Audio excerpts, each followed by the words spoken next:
인천 청년 세상이 보이는 팟캐스트 인세팟의 진행자 은교입니다. 예, 오늘도 4명의 패널과 함께 오늘의 주제를 함께 할 텐데요. 기욤, 밥, 옥자, 머루. 반갑습니다. 반갑습니다. 반갑습니다. 네. 우리가 지난번에 최저임금에 대한 얘기를 함께 했었는데 일단 그때 우리 알바계의 황제? 왕자야, 황제야. 네. 황태자. 우리 알바계의 황태자가, 신고를 할까 말까, 예, 했던 고민이 있었는데, 어떻게 일주일 동안 뭐 진행된 게 있습니까? 사실 예전에 많이 신고했던 친구들이 있어요. 그래갖고, 이제 그 친구들이 이제 서류 쓰는 방법 도와줘가지고 이제 쓰기는 했는데 이제 그거를 제출하는 거는 제가 아직 알바하기로 한 기간이 남아가지고 조금 더 하다가 이제 끝마무리 할 때쯤에 제출하기로 했습니다. 어쨌든 신고는 할 거다. 이제 준비하고 있다. 네. 와. 예. 응원하겠습니다. 감사합니다. 네. 사장님이 보진 않죠, 이 방송을? 안 보죠. 사장님이 보는 그날까지. 보면 사장님이 이 방송을 보는 그날이 왔으면 좋겠습니다. 보면 미리 주세요, 신고 전에.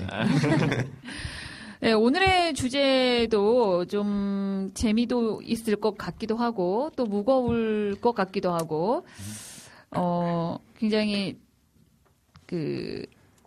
심각한 주제일 수도 있을 것 같고 좀 다양한 생각이 먼저 들긴 하는데요. 우리 한번 또 즉흥적으로 한번 풀어가 보도록 하겠습니다. 오늘의 주제는 영화 1987. 청년이 본 1987? 뭐 이 정도 하면 좋을 것 같은데. 일단 영화는 다들 보셨나요? 1987? 아니요, 저는 아직 못 봤습니다. 전 너무 재밌게 봤어요. 오히려 잘 됐네요. 영화를 본 우리 청년과 또 영화를 보지 않은 청년이 있으니까 우리 간단한 영화 내용을 가장 재밌게 본 우리 귀요미 영화 줄거리 뭐 이런 거 설명해 줄래요? 당했다. 네.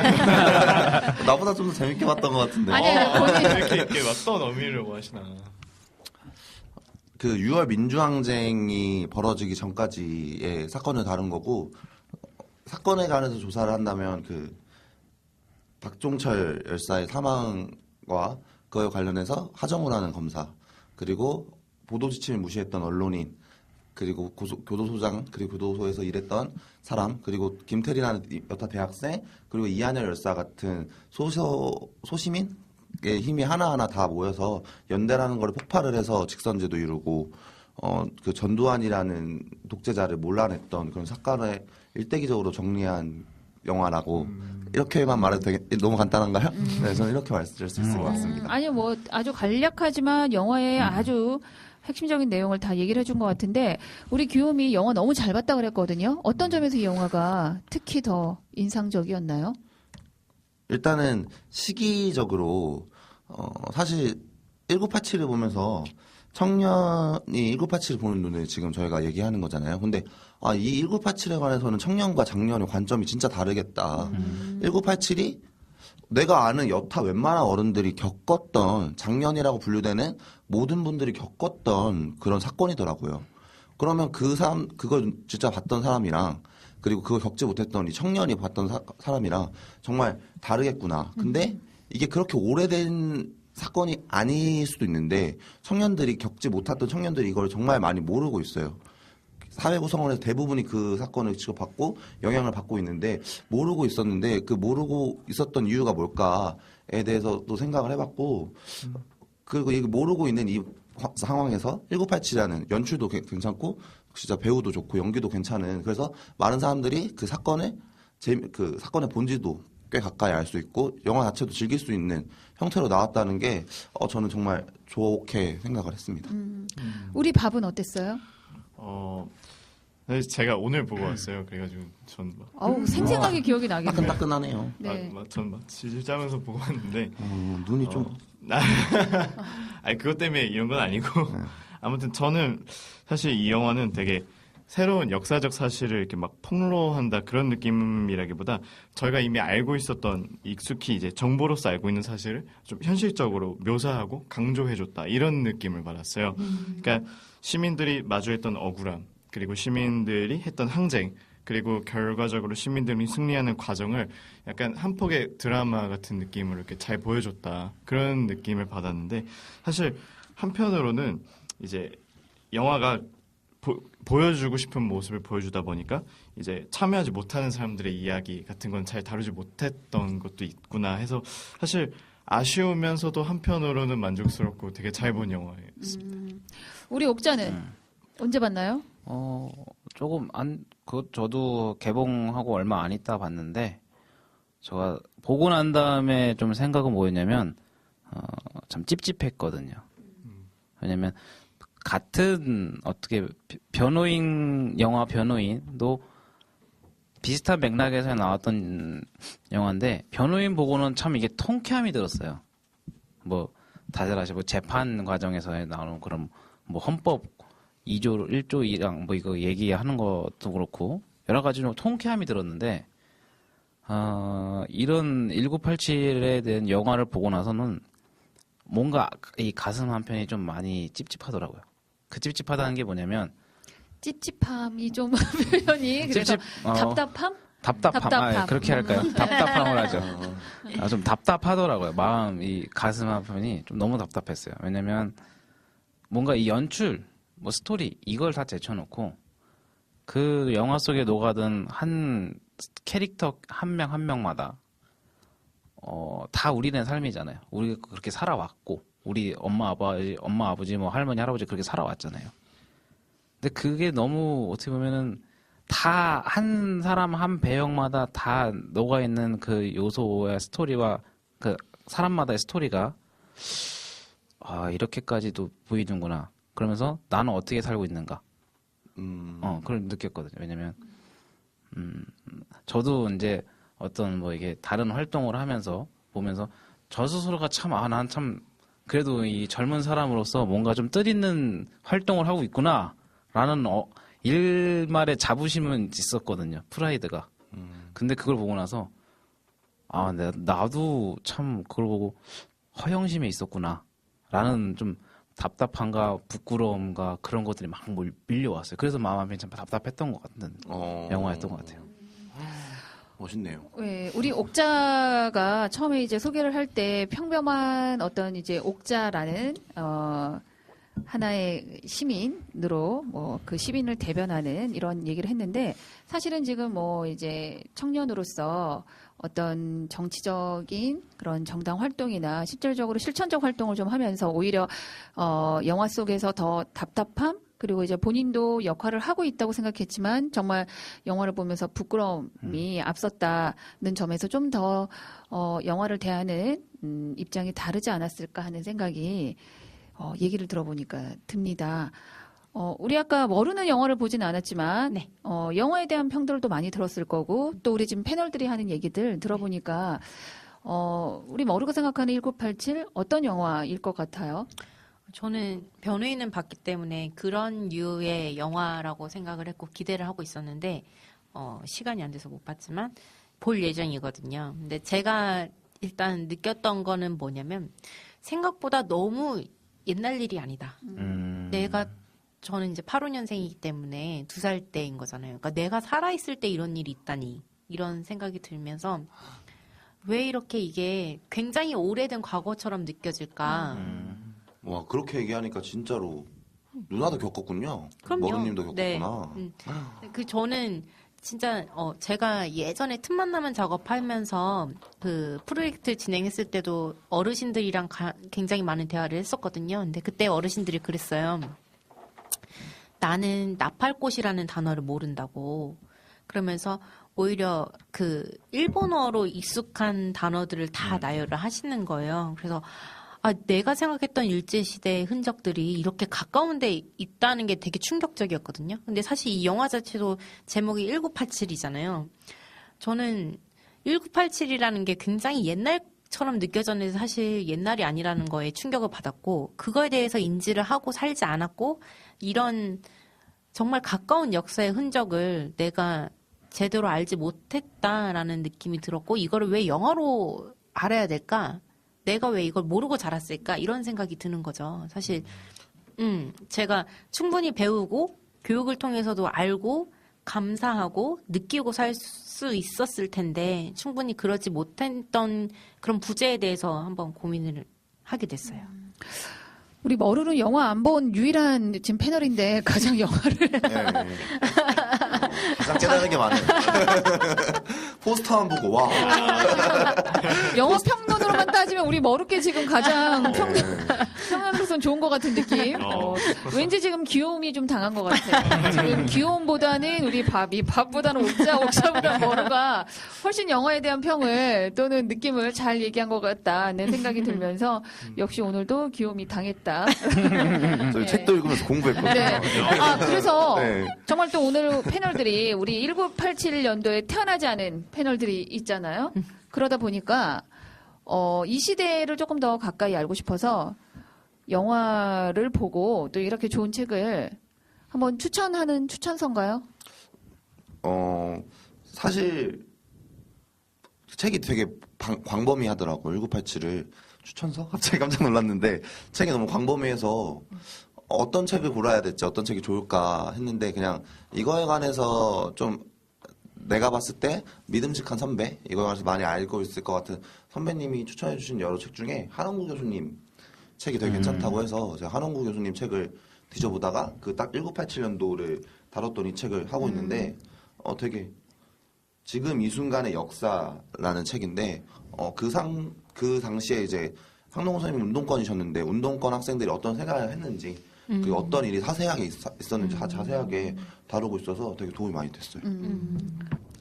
우리 또 혹시 영화를 좀 이해할 수 있는데 도움이 될 만한 뭐 텍스트도 있을까요? 사실 저도 추천하고 싶은 책이 있는데 저는 책은 아니고 사실 만화예요. 이게 만화책이죠. 그렇죠. 만화책이죠. 이게 제목이 백도시라는 이건데 이거는 사실 그 5.18부터 6월 민주항쟁까지의 역사를 이제 만화로 다룬 이야기예요. 근데 특히 이 1987에 일어났었던 박종철 씨 사건이라든가 이한일 열사님 사건이라든가 그런 많은 것들을 이제 그 당사자들의 입장과 이제 관계 인물들의 이야기로 많이 다뤘는데 그러다 보니까 저는 되게 그 1987 내용을 거의 다 아는 상황에서 볼 수 있었던 것 같아요. 제가 이 책을 미리 보고 영화를 봤거든요. 그래서 사실 되게 묘사가 현실적으로 자세하게 잘 나와 있어가지고 여러분도 한번 이거는 홍보입니다. 한번 꼭 보시는 걸 추천드려요. 정말 좋은 책이에요. 만화로 돼 있으니까 훨씬 더 뭐 흥미롭게 뭐 접할 수 있을 것 같고 또 지금 우리 귀요미 또 소개해준 지금 이 순간의 역사 한홍구 선생님의 이 책도 그 시대의 역사를 우리가 간접적으로 체험할 수 있는 좋은 책이 아닌가 싶습니다. 우리 간단하게 지금 영화 얘기를 좀 해봤는데요. 우리가 이제 영화를 보고 조금 더 깊숙이 좀 들어가 봐야 될 것 같아요. 이 오늘의 주제가 20, 30대의 오늘을 살아가는 청년이 본 영화죠. 1987년 1987. 이 영화에서 여러분들이 좀 더 얘기하고자 하는 것들이 있지 않을까. 왜? 우리는 지금을 살고 있는 청년이니까. 일단은 이 영화를 저는 그 친구랑 같이 봤는데 저도 근데 일단은 그 사실 열사의 이름들이 우리가 좀 알잖아요. 이한열 열사, 박종철 열사, 뭐 옛날에 재종철 열사 이렇게 열사 이름들 다 알고 있는데 사실 헷갈릴 때가 많아요. 그때 그렇게 그 사건의 무죄수분이 누구지? 그래서 솔직히 저는 그래도 나름 그거에 대해서 관심을 갖고 있는 편이라고 생각을 했는데 저도 자세히 알지 못했던 거였고 근데 저랑 같이 영화 봤던 친구는 정말 이거에 대해서 생소한 거예요. 사실 이게 진짜 오래된 일이 아니고 우리 지금 삶에 영향을 주고 있다라고 저는 생각을 하는데 이거에 관해서 우리가 진짜 모르구나. 모를 수 있을까? 이게 우리에게 영향력을 준 게 그냥 간단하게 봐서 직선제만 해도 이게 영향력을 줬고 헌법재판소가 탄생해서 대통령 탄핵도 이뤄낸 거 아니에요. 이게 영향력을 엄청 주고 있고 진짜 내 그냥 아는 그냥 우리 엄마 아빠는 당연히고 아는 누나도 겪었던 건데 이거 우리가 모르고 있구나. 왜 모를까? 나는 대학생이어서 여태까지 반년 넘게 교육을 받고 살았는데 이런 교육이 부족하나? 라는 생각을 좀 많이 했던 것 같아요. 또 저는 궁금한 거 있어요. 그러니까 잘 모르니까 학생들 외에 어른들이나 뭐 그런 건 없었나요? 학생들 외 어른들이요? 대학생 외에 다른 그 신분, 다른 직책을 갖고 있는 사람들은 어떻게 했었는지. 이 6월 항쟁 요 기간에요? 네. 아니면 그 시기 전체적으로? 네, 그 시기 전체죠. 당연히 그때 저 화이트 칼라라고 해서 이제 젊은 회사원들, 그러니까 일반 이제 시민들도 사실은 같이 동참을 했죠. 네. 사실 이거에 대해서 이야기가 좀 있는 게 택시 기사들 같은 경우에는 택시마다 그러니까 클락션 같은 걸 누를 수가 있잖아요. 그래서 그런 거를 데모할 때, 시위할 때 사용할 수 있었다고 해서 실제로 차량들이 많이 모였었고 많이 클락션을 눌렀었나 봐요. 이렇게 모여서. 그래서 그거를 방지하고자 택시사에서 그 택시가 아니라 뿐만 아니라 차량에 붙은 모든 경적의 클락션을 다 떼버리는 그런 것들도 있었어요. 그리고 사실 어르신들 나이대, 그러니까 저희 부모님 세대의 나이대에서 시위를 하게 된 계기는 대학교에서 가두 투쟁이 아니라 이제 레크레이션이나 이런 거 할 때도 되게 탄압을 많이 받았거든요. 그럴 때 그 헌병들이 나오는 것들을 부모님들께서 목격하시고 학생들이 주먹질을 했냐, 무기를 줬냐, 총을 줬냐, 가만히 앉는 학생들 왜 하냐 하면서 독재타도 이렇게 하면서 그때 비 오는 날에 이제 우산 들고 어르신들께서 항쟁을 하셨던 그런 적이 있습니다. 그때서 그리고 하나 보면은 이런 80년대 항쟁했을 때는 최루탄을 많이 던지잖아요. 그럼 최루탄 던지면은 이제 눈물콧물 다 쏟는단 말이에요. 그래서 하는 시위하는 그 장소에 있던 건물에서 일하시고 계시는 분들이나 그분들이 계속 휴지를 던져줬대요. 휴지를 던져서 이거라도 콧물 닦으라고, 눈콧물 콧물 닦으라고. 그래서 그 당시 장면 영상들을 보면은 이게 휴지를 던지는 게 많아요. 건물에서. 그런 장면들도 많이 보이더라고요. 또 60만세 운동에 맞춰서 6월 항쟁이 6월 10일 날 많은 사람들이 모여서 시작이 됐는데 그 사람들이 이제 딱 하고 되게 그냥 뭔가 좀 아쉬웠대요. 근데 그 지도부에서는 그 다음 운동에 대한 게 없어서 명동성당으로 간다고 해요. 그래서 명동성당 점거를 하는데 거기서 이제 노동운동 때문에 명동성당이 그때 운동하신 분들 많이 점거를 하셨나 봐요. 노동운동 때문에 점거하셨던 분들이 있는데 막 그분들이 막 도시락이랑 밥 막 나눠줘서 점거하시는 분들 주고 그 옆에 있던 막 그 여고생 애들이 자기 도시락 그냥 나눠서 주고 막 그렇게 대학생이 주체로 많이 나섰지만 많은 운동들이 같이 돕기도 하고 했던 것 같습니다. 제가 물어봤던 이유는 뭐냐면 진짜 청년들이 좀 중요하다라는 생각이 들었기 때문이에요. 이렇게 전체적인 세대를 봤을 때 뭔가 변화가 필요하거나 문제의식을 갖고 있을 때 깨어있는 먼저 주체가 될 수 있는 역할은 역시 청년이 먼저 돼야지 주변의 시민들 또한 같이 에너지를 받아서 할 수 있지 않을까. 그 결단력을 청년이 먼저 시작이 청년이 될 수밖에 없지 않을까. 시대의 흐름상. 그리고 지금 역시도 환경 자체가 사실 청년이 먼저 움직여줘야지만 하는 부분들이 진짜 있는 것 같아요. 그래서 오늘의 1987이라는 영화의 얘기가 좀 더 의미 있다고 저도 생각이 되는데 일단 청년이라는 이제 우리가 지금 청년이기도 하고 또 그 당시 6월 항쟁을 이끌었던 또 세대가 또 청년이기도 하고 하는 부분이 있는 거죠. 그래서 지금 우리 머루가 얘기했듯이 청년의 힘 또는 청년의 역할 이런 부분들을 우리가 중요하게 얘기하지 않을 수 없을 것 같아요. 네. 청년의 역할 중요하죠. 그러니까 여기서 보면은 제가 이제 영상을 보면 페이스북이나 이런 데서 영상을 봤는데 하나 뭐 유명한 이현이라는 윤리 강사 선생님이 있으세요. 근데 제가 그분 강의를 듣는 건 아니지만 어떤 좀 동기부여가 된다는 뭐 영상을 보는데 그분의 말이 이렇게 목소리가 나오면 한 얘기가 어느 시대나 청년이 가장 순수해. 그런 얘기는 어느 시대나 청년이 가장 순수해. 근데 지금 세상을 봐라. 지금은 지금에 와서 청년들이 정의를 말하면 따댄다. 누군가 정의를 말하면 너 잘나서 라고 냉소적으로 비판하지.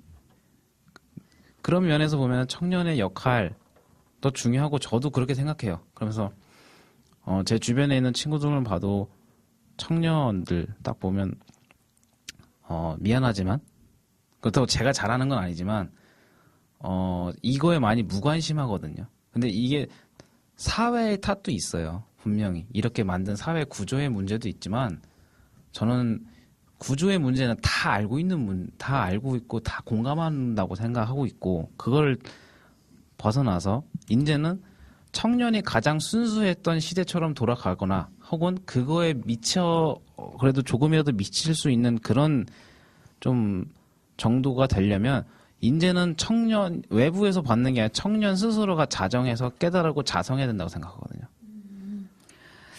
지금 우리 옥자 얘기 그리고 그 이전에 이제 머루가 강조했던 어떤 청년의 부분 사실 저는 여러분들하고 좀 다른 세대이기도 하고 또 경험이 좀 다를 수도 있는데 제가 학교 다니는 대학을 다니는 그 시기만 해도 사실은 6월 항쟁 또 5.18 민주화 운동 등등을 사실은 대학생이 그걸 대학 내에서 기리고 그리고 그 정신을 이어가려고 굉장히 노력을 많이 했었거든요. 근데 어느 순간부터 대학 안에서는 그러한 그걸 기리는 행사라든가 또는 가두행진이라든가 이러한 지금 사회에 우리가 뭔가 함께하고 참여하고 있다라는 그런 느낌이 어느 순간부터 들지 않고 그냥 대학이라는 그 또 다른 울타리 안에서 그들만의 세계에 살고 있구나 하는 느낌이 좀 들었거든요. 그리고 지금 우리 옥자도 얘기했지만 구조의 문제, 구조와 행위자의 문제에서의 우리가 구조의 문제를 없다고 얘기할 수 없지만 구조를 뛰어넘을 수 있는 건 결국 행위자의 역할이거든요. 청년이 어떻게 해야 하는가? 지금의 청년인 우리 그리고 아까 기욤도 얘기했지만 영화를 보면서 내가 왜 지금 이걸 잘 모르고 있었을까 하는 그런 반성들 이런 것들이 좀 종합적으로 우리가 이 영화를 통해서 이루어지고 있다라는 생각이 들거든요. 네. 그 중간에 하는 말이지만 저는 사실 여기에 조금은 다른 생각을 가지고 있는 게 저는 현대 시민들이 정치에 지금 좀 많이 무관심하고 많이 그런 모습을 기피하는 모습을 보이고 있다라는 생각은 저는 솔직히 잘 들지 않아요. 왜냐하면 바로 작년까지만 해도 이제 1,000만 명이 되는 시민들이 이제 광화문에서 시위를 하기도 했고 요즘 SNS나 인터넷 뉴스 이런 데에서는 정말 찍을 수 있는 정치인들의 모든 모습을 찍어가지고 사람들한테 보도를 해요. 그러니까 손동작 하나, 일거수일투족, 태도, 말투 하나 이런 거 하나하나를 가지고 비판을 하면서 이래서는 안 된다. 이런 거는 고쳐야 된다라는 것을 시민들이 목소리를 내고 있거든요. 제가 생각하기에 1987을 보여준 거는 과거에 사람들은 역사 정치적으로 관심이 많았나 하면 저는 그것도 아니라고 생각해요. 과거는 이제 급 경제 발전이 이루어진 1980년대 시기 그리고 이제 검열되고 이제 제한된 보도와 인터넷이 아니라 신문, 뉴스 자료 이런 것들을 통해서 대학생들이 그 자신의 정치적인 그런 것들을 이어나갈 수 있는 방법은 대학 내에서의 활동이 거의 전부였어요. 그런 분위기였는데 현대는 인터넷 뉴스나 이제 정치 프로그램 같은 거에서 이제 이런 안이 나오고 있다 이런 식으로 국민들한테 보도를 하고 그래서 제가 하고 싶은 말은 정치에 대해서 관심이 없는 게 아니라 그 현대에는 정치에 참여하는 방식이 달라졌다라는 생각이 들었어요.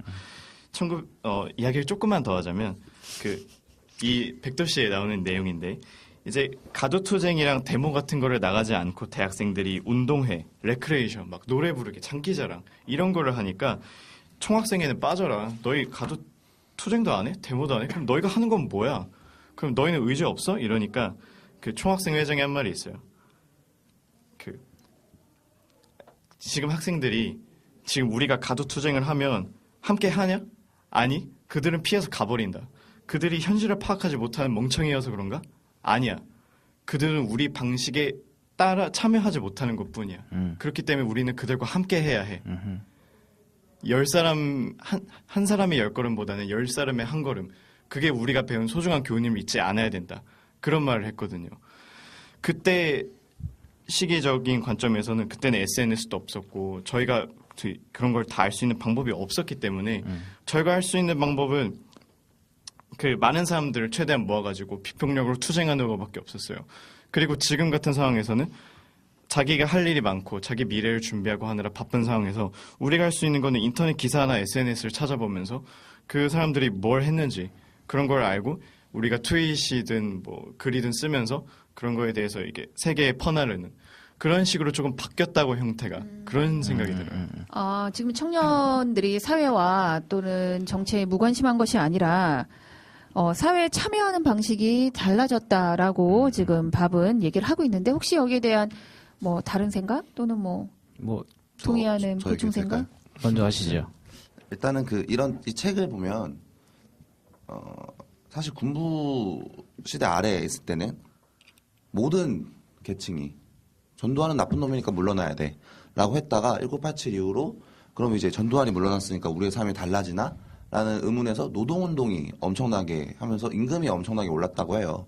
근데 이제 노동운동 원래는 그러니까 노동운동을 하는 노동자층이랑 중산층이 함께 1987년에는 전두환은 나쁜 놈이다 했는데 중산층은 갑자기 노동운동은 난 별로 동의를 안 하는 것 같다라는 마인드가 있었던 것 같아요. 그래서 사실 지금 현대에서는 옛날과 군부독재 때는 모든 구성원이 다 함께 문제의식을 가졌던 부분에서 운동이 일어나면 지금은 학생의 운동 참여가 저조한 게 모든 구성원이 받는 방면에서 지금 운동이 일어나고 있지는 않다라고 생각을 해요.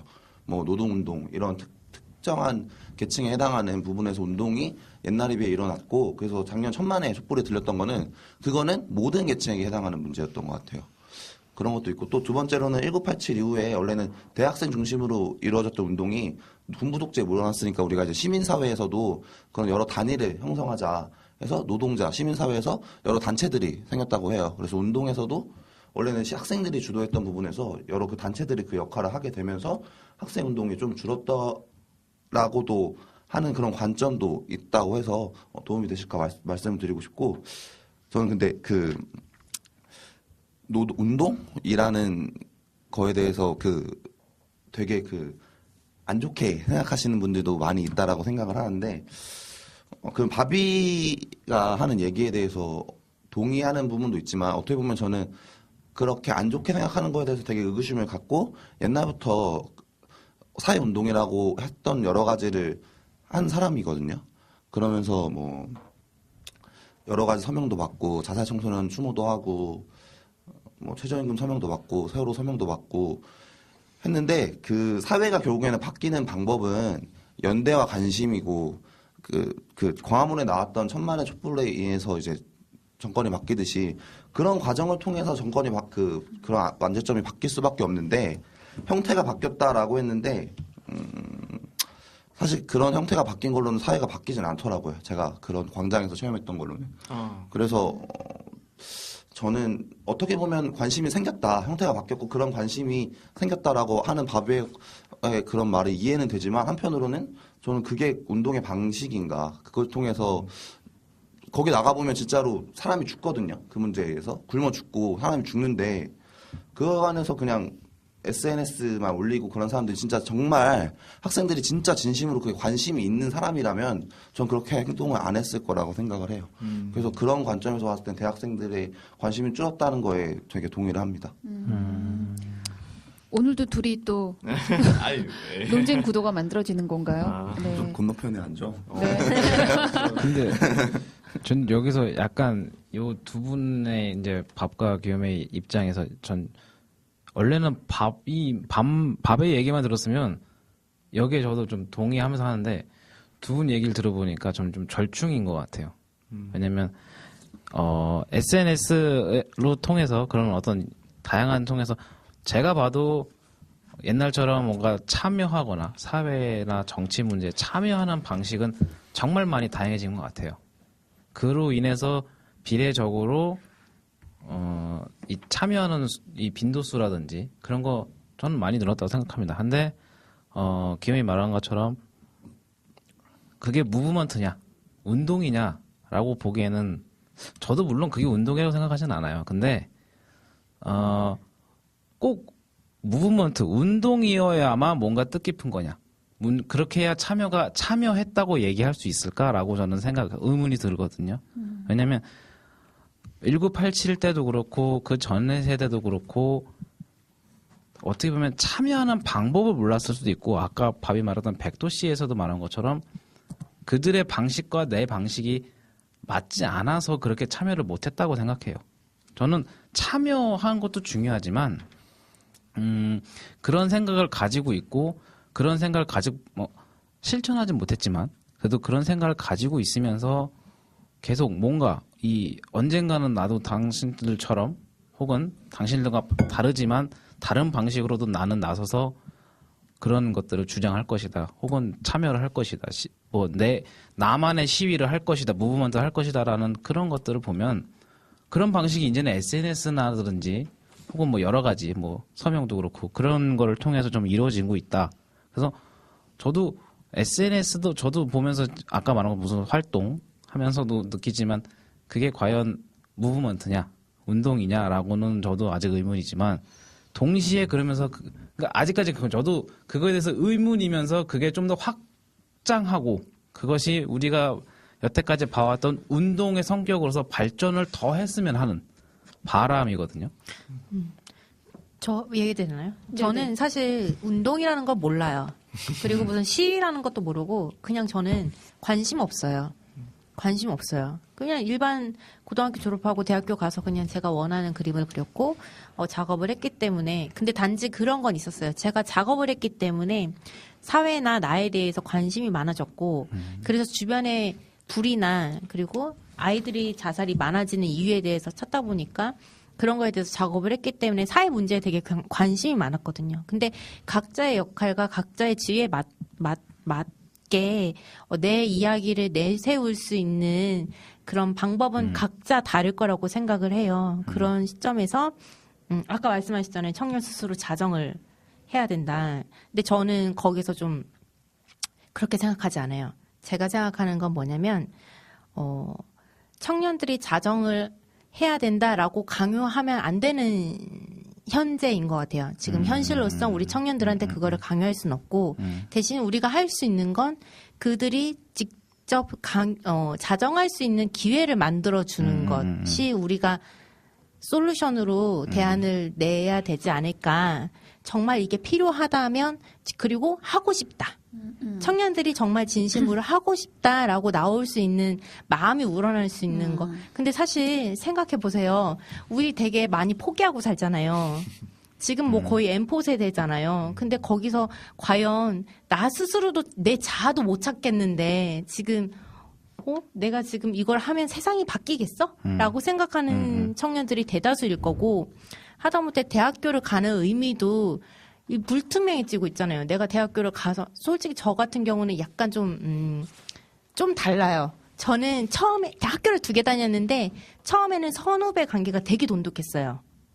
근데 그 다음에서부터 완전히 바뀌었어요. 관계가 없어지는 청년이 선배가 후배한테 밥 사주는 이런 것도 없어졌고 제가 재편입해가지고 학교를 갔을 때도 역시나 선배가 밥 사주고 이렇게 도망 다니고 이런 재미있는 문화 자체가 단 한 개도 없었어요. 근데 단 하나 같이 뭉쳐서 움직였던 때가 뭐였냐면 부실학교 선정됐을 때 추계예술대학교가 부실학교 선정이 됐을 때 모든 과가 다 모여가지고 학교 옥상에서 무언가를 하고 서울역에서 퍼포먼스를 하고 그랬어요. 그러니까 필요하다고 생각하면 뭉치고 움직여요. 그렇지만 지금으로서는 그게 필요하지 않은 거예요. 왜?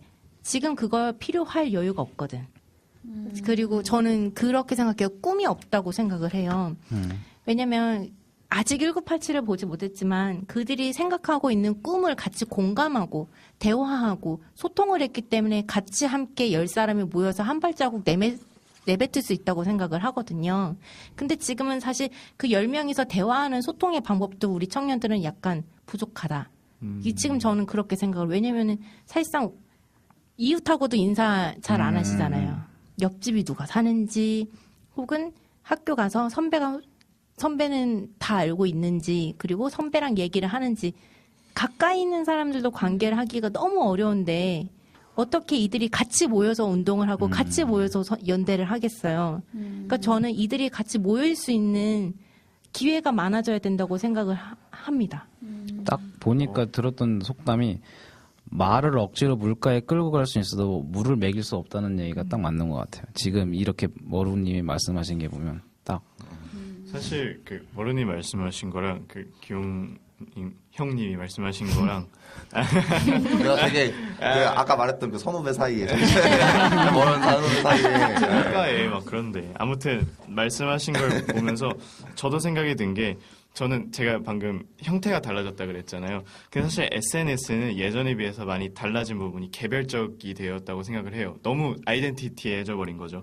그러니까 예전에는 사실 경험에 따라서 아는 만큼이 달라지는 거고 태도가 달라지는 건데 예를 들어 1987년도에는 이제 지방에서는 웅변대회 같은 걸 했었어요. 어떤 거냐면 이제 국민 학생들을 대상으로 이제 데모하거나 이제 시위하는 학생들을 이제 빨갱이로 묘사해서 이걸 여러 사람들 앞에서 그 현재 정권에 충성을 하는 내용을 학생들이 초등학생 그러니까 국민학교 학생들이 발표를 해서 이제 상도 주고 그걸로 인해 가지고 막 뭐 여러 혜택 그런 것을 주는 웅변 대회를 했었단 말이에요.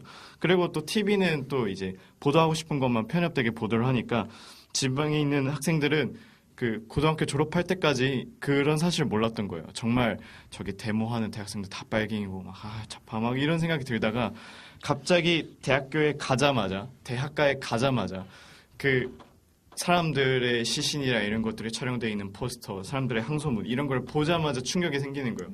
아, 난 자라올 땐 이렇게 자라왔는데 즉 내가 아는 세상은 이게 아니었구나. 그게 학생들을 더 분노케 만드는 요인이 됐을 수도 있다고 생각하는데 사실 지금은 SNS로 이제 많이 정치인들 모사하고 이러고 있지만 결론적으로 그렇게 모여서 이야기하는 게 아니라 그냥 한 귀를 듣고 한 귀로 흘러가듯이 아 오늘 또 정치인이 이랬네. 아 오늘 또 홍준표가 이랬네. 아 죄송합니다. 아무튼 그랬네. 너가 죄송하다. 홍준표 지지자 같더라. 아니 머른님이 홍준표 지지자 같더라. 어떻게 네가 죄송하다니까. 그런 의미는 아니었어요. 약간 다이어리 색도 아유, 진짜 죄송하다는 거야. 그러니까 너무 SNS는 개별성이 됐다 생각해요. 내가 정치에 참여하는 게 아니라 아 내가 이 사실을 알고 있고 이 사실을 많은 사람들한테 알려야지. 그래서 내가 뭐 해? 나는 공부하고 나는 내일 쇼핑 가자. 이런 느낌의 SNS가 됐다는 생각은 들어요. 그래서 실제로 모여서 참여할 수 있는 기회는 예전보다 확실히 줄기는 했다. 그리고 여태 그 1000만 명의 광화문에 모였던 것처럼 뭔가 모여서 운동을 해야 세상을 바꿀 수 있다는 거를 많이 보여준 역사를 이제 학습하고 나서 내가 보기에 아 SNS 하나만을 가지고 이제 막 방식이 변했고 이게 그렇게 나쁘지 않다라고 말하기에는 약간의 어폐가 있을 수 있겠구나. 이거는 여기서 멈추면 안 되겠구나라는 생각을 했어요. 그 사실 이런 얘기 들으면 약간 닭이 먼저, 달걀이 먼저, 병아리가 먼저 이런 느낌이긴 한데 사실 그 관심 1987 비교를 자꾸 하게 되는데 1987에는 정치에 관심이 없어요. 라고 당당하게 말할 수 있는 사회 분위기였나? 는 잘 모르겠어요. 근데 사실은 아까 머루님도 관심이 없어요라고 말했고 제 주변에도 관심이 없어 하고 당 누구를 대선에도 뽑았을 때도 왜 뽑았어? 그냥 그래서 뽑았어. 그걸 알아봤어? 그것까지는 관심이 없어. 잘못됐나? 라고 하는 게 솔직히 제 주변엔 만연해 있거든요. 그리고 많죠, 진짜. 그 청년들이 그러한 분위기로 몰릴 수밖에 없다. 라고 했는데 저도 그래서 왜 이런 분위기로 모였지? 우리가 왜 지역 감정이 이렇게 심하지? 이런 것들에 대해서 의구심이 품으면 그런 것들이 공부해 나가면 우리가 지금 청년들이 그렇게 의구심이 몰렸던 이유. 그 아까 뭐 종북 그런 거에 대해서 뭐 웅변 대회를 할 정도로 그 군부 독재 정권에서 그런 걸 많이 밀고 나갔잖아요. 1987만 모습도. 근데 사실 이번 대선에서 홍 후보가 문재인 후보한테 종북 좌파라고 하잖아요. 사실 이런 거에 대해서 우리가 프레임이 아직도 있고 사실 이런 거는 또 과거에서부터 많이 왔고 또 과거를 알면 역사가 어떻게 됐고 시작이 어떻게 됐고 우리가 왜 지금 종북 프레임 그리고 이렇게 바쁜 사회에 갇혀갖고 정치에 관심을 못 받는지 우리가 왜 공부를 하는지 왜 무관심한지가 다 관심을 가지면 알 수 있고 저는 그렇기 때문에 더욱더 우리가 운동에 대해서 관심이 생긴다고 생각하거든요.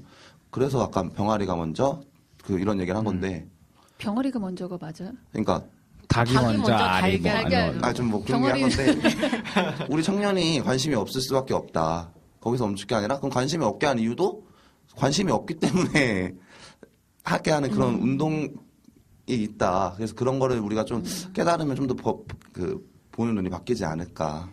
전 약간 그 촛불 집회처럼 청년들이 지금 약간 분노의 게이지가 각각 있다고 생각해요. 지금 정치나 지금 현실에서. 왜냐면 우리가 지금 4차 산업혁명을 앞두고 있는 세대이기도 하고 그리고 점점 관계가 없어지는 세대이기도 하고 그래서 점점 뭔가 분노하고 있는데 그게 어느 순간 터지면 다 같이 순식간에 결단하면 순식간에 뭉쳐가지고 무언가를 할 수 있을 만한 충분한 에너지는 있다고 생각을 하거든요. 근데 지금 제가 이제 궁금한 게 아니라 저는 사실 정치에 관심이 없는데 사는 거엔 관심이 있었어요. 내가 어떻게 하면 재밌게 살까? 내가 어떻게 하면 잘 살까? 내가 어떻게 하면 행복하게 살까?